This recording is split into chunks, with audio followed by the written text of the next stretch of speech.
warahmatullahi wabarakatuh. Selamat pagi anak-anak. Mudah-mudahan kalian di rumah dalam keadaan sehat walafiat ya. Nah, selamat datang di kelas 8. Semoga di kelas 8 ini kalian belajarnya bisa lebih sungguh-sungguh dan juga lebih giat lagi. Kita masuk pada materi pertama, yaitu gerak benda pada makhluk hidup.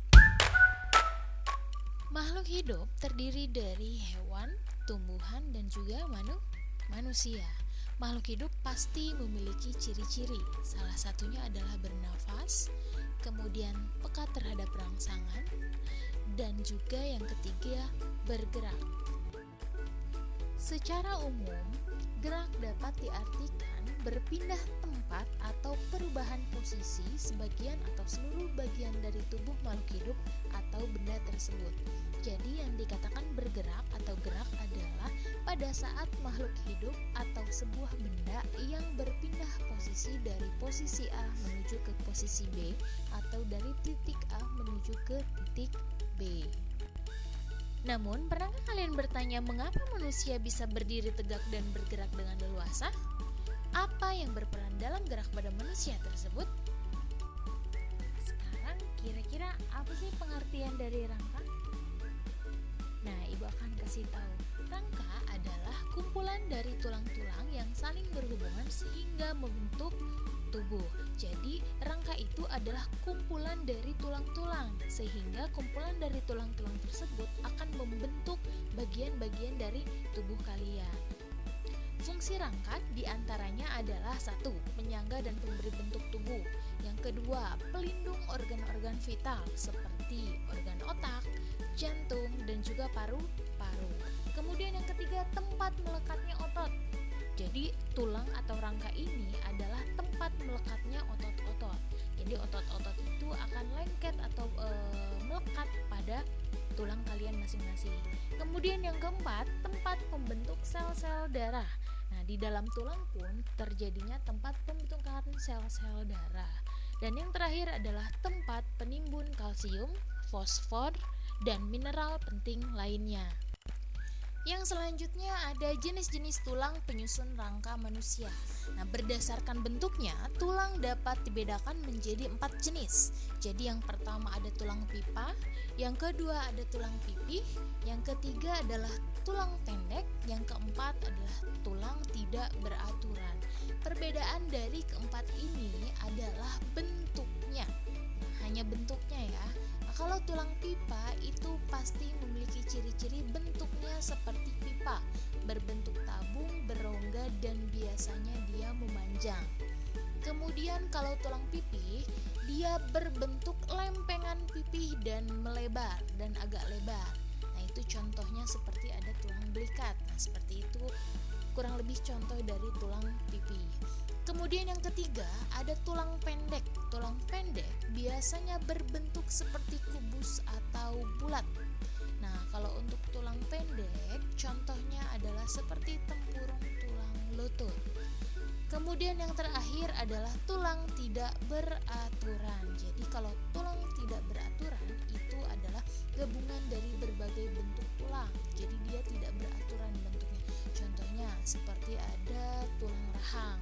Kalau tulang rahang seperti contoh di situ itu tidak beraturan ya. Jadi ada yang pipih, kemudian ada juga yang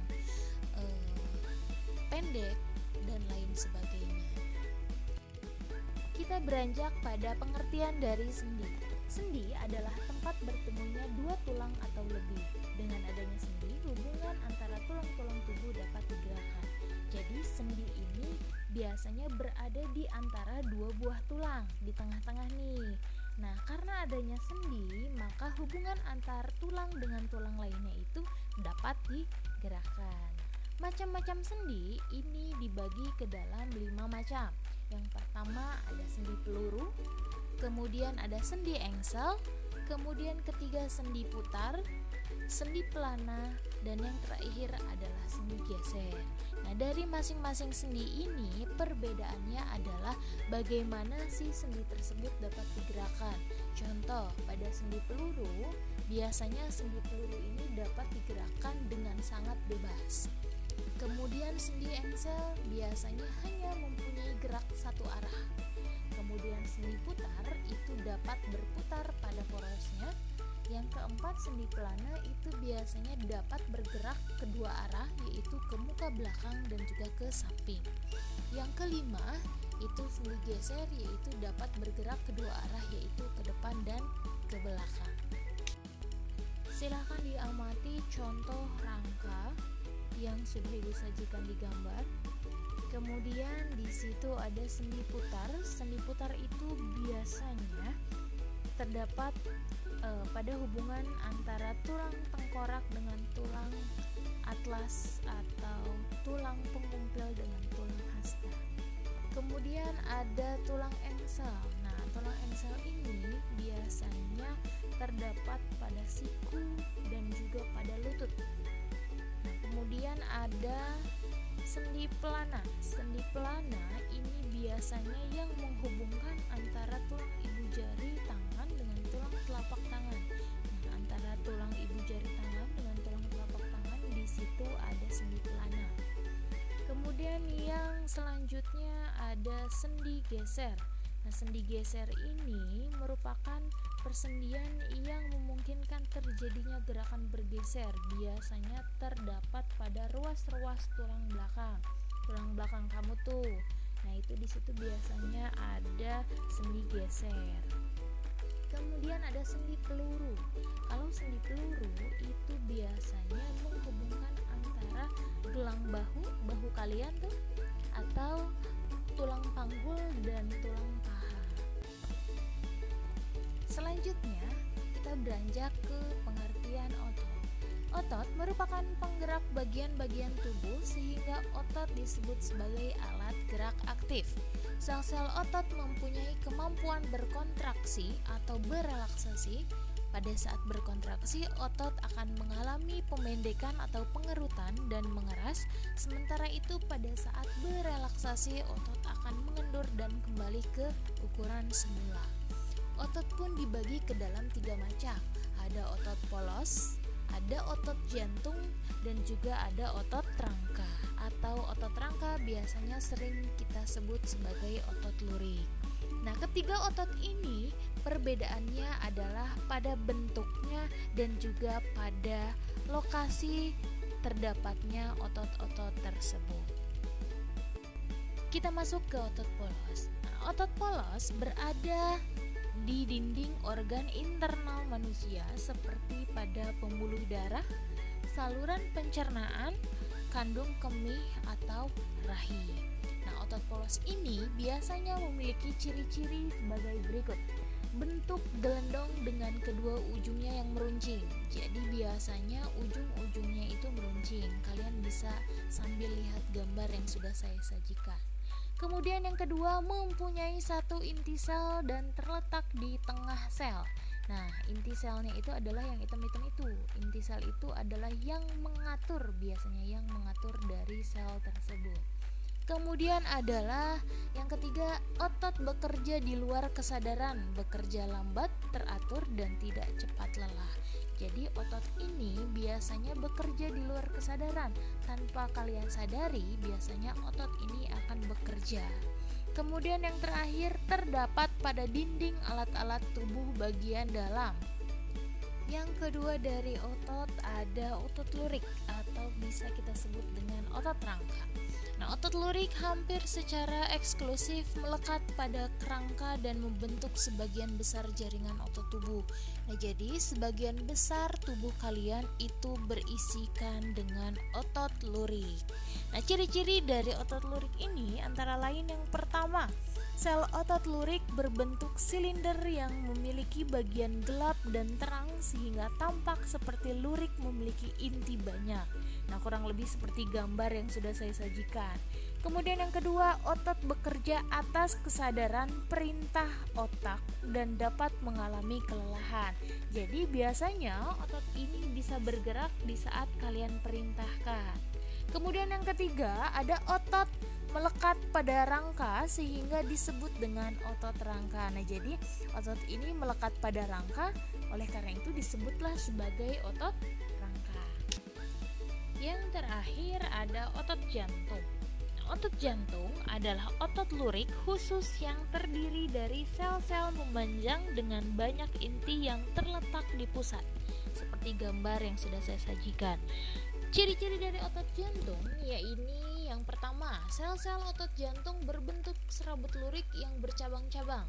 Kemudian yang kedua, sel mempunyai satu atau banyak inti sel dan terletak di tengah serabut. Nah, jadi kan bercabang-cabang tuh. Nah, biasanya terdapat inti selnya di tengah-tengah dari serabut tersebut. Kemudian yang ketiga, bekerja di luar kesadaran atau tidak diperintah oleh otak. Jadi otot ini, otot jantung biasanya bekerja tanpa kesadaran dari pemilik tubuh tersebut. Jadi sekarang kalian tahu kan kenapa makhluk hidup dapat bergerak, khususnya adalah manusia dan hewan, yaitu karena ada ketiga komponen penyusun dari sistem gerak pada makhluk hidup. Yang pertama ada tulang, kedua ada sendi, dan yang ketiga ada otot. Nah, sekarang bagaimana sih kira-kira upaya kita untuk menjaga kesehatan pada sistem gerak tubuh kita sendiri? Nah, Ibu akan sajikan ada beberapa yang harus kalian lakukan untuk menjaga sistem gerak pada tubuh kalian masing-masing. Upaya menjaga kesehatan sistem gerak pada manusia diantaranya yang pertama adalah berjemur di bawah sinar matahari pada pagi hari. Ingat ya, di garis bawahi bahwa di pagi hari. Nah, kenapa sangat penting? Karena sinar matahari ini merupakan membantu pembentukan vitamin D, yang dimana vitamin D ini sangat penting dalam membantu proses penyerapan kalsium di dalam tubuh. Yang kedua, meningkatkan konsumsi makanan yang mengandung banyak kalsium. Nah, biasanya ada makanan-makanan yang banyak sekali kandungan kalsiumnya.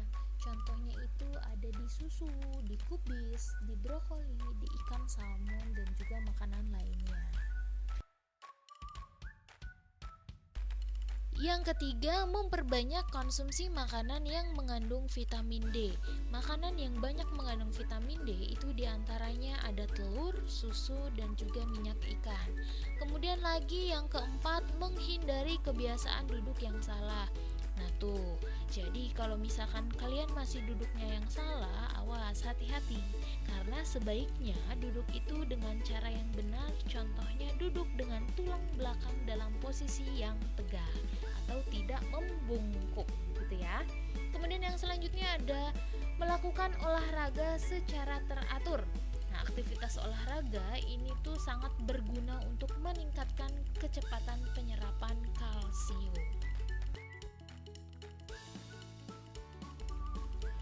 Yang terakhir, memperhatikan aktivitas fisik yang cukup setiap harinya. Ingat, cukup ya, tidak berlebihan.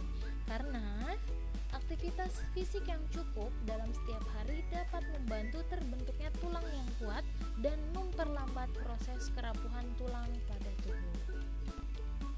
Sampai sini sudah dimengerti ya? Untuk evaluasi, saya memberikan tugas kepada kalian. Yang pertama, sebutkan masing-masing 5 contoh tulang yang tergolong ke dalam jenis tulang di bawah ini. Tulang pipih, tulang pipa, tulang pendek, dan tulang tidak beraturan. Jadi tolong kalian berikan masing-masing 5 contoh yang termasuk ke dalam tulang pipih, tulang pipa, tulang pendek, dan tulang tidak beraturan.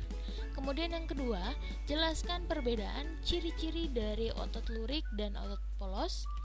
Dan yang ketiga, mengapa kita disarankan untuk berjemur di bawah sinar matahari. Nah, silakan dikerjakan. Kemudian dikumpulkan pada saat pelajaran selanjutnya, dapat berupa foto ataupun scan foto yang nanti harus kalian kirimkan ke grup mata pelajaran IPA kelas masing-masing.